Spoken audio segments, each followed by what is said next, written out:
కనీస వేతనాలను చెల్లించాలని, పని భారాన్ని తగ్గించాలని తదితర డిమాండ్లతో ఆశా వర్కర్లు తహసీల్దార్ కార్యాలయం వద్ద నిరసనలు చేపట్టారు. డాక్టర్ బిఆర్ అంబేద్కర్ కోనసీమ జిల్లా కొత్తపేట నియోజకవర్గంలో చేపట్టిన ఈ కార్యక్రమానికి పలువురు ఆశా వర్కర్లు అధిక సంఖ్యలో పాల్గొన్నారు.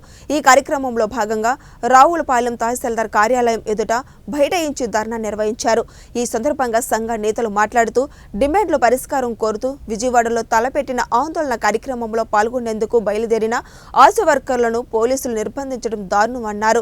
అదుపులోకి తీసుకొని నాయకులను వెంటనే విడుదల చేయాలని, ఆశా వర్కర్లు న్యాయమైన డిమాండ్లను పరిష్కరించాలని డిమాండ్ చేశారు.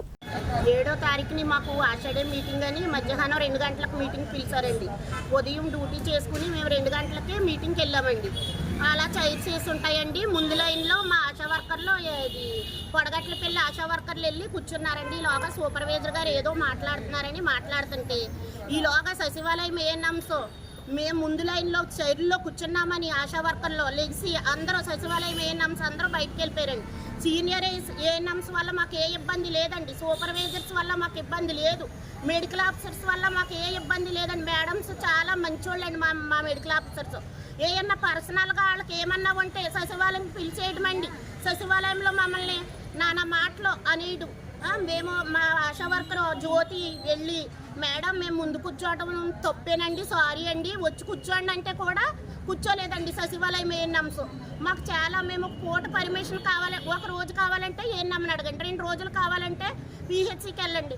అది ఎంత ఒంట్లో బాగోపోయినా మేము ఇన్ని దిక్కులకి తిరిగి పర్మిషన్ అడిగేటప్పటికే నీరసించిపోతున్నామండి. మేము చాలా ఇబ్బందులు, మేము పర్మనెంట్ అయిపోయాము. పైగా మళ్ళీ కొన్ని సెంటర్లో అంటున్నారంటండి మేము మెరిట్ స్టూడెంట్ము, మెరిట్ వల్ల మేము ఎగ్జామ్ రాసి వచ్చాము, ఆశా వర్కర్ 7 చదువుకుని 8 చదువుకుని వచ్చేసారు అనేసి కూడా చాలా కించపరిచి సచివాలయం ఏఎన్ఎంస్ మమ్మల్ని ఆశా వర్కర్లని చాలా బాధ పెడుతున్నారండి.